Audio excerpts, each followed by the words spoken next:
Tov, good morning. We continue with our 3-minute daily dose of Torah, Mishnah 18 in chapter 4, Pirkei Avot. Rabbi Nehorai said, "Hevi goleli mikom Torah." You should make sure that wherever you exile yourself to, the place you go for your private space, that should be a place where Torah exists and Torah is supported.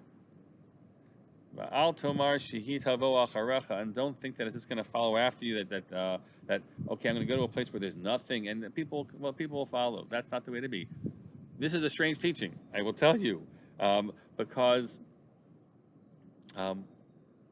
we laud the individuals who serve as pioneers to set up communities. But they do so not just simply by throwing themselves somewhere, but they do so by working on infrastructure.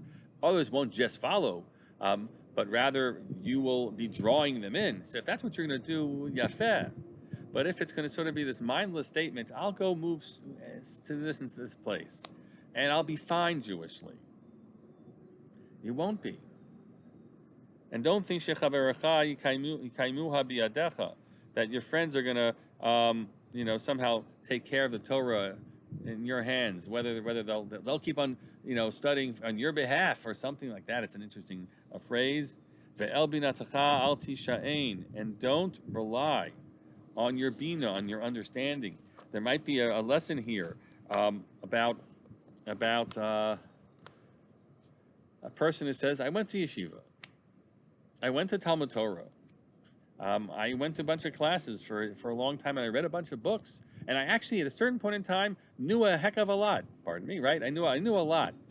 And so that was that phase of my life, and now I've moved on, and somehow that will always be there for me. Well, he's warning you. In fact, there's a version of this which suggests that we associate him with another individual, Rabbi Elazar ben Arach, who we're told kind of lost all his teachings, and maybe this is the same person who was mentioned there. He lost all his wisdom, and he kind of he just relied on the old stuff.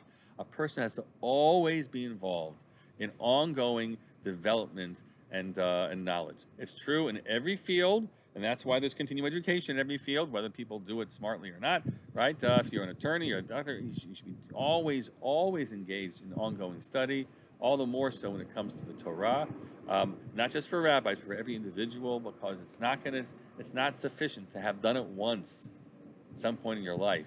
It's what you need to be doing this very day. Have a great day of growth.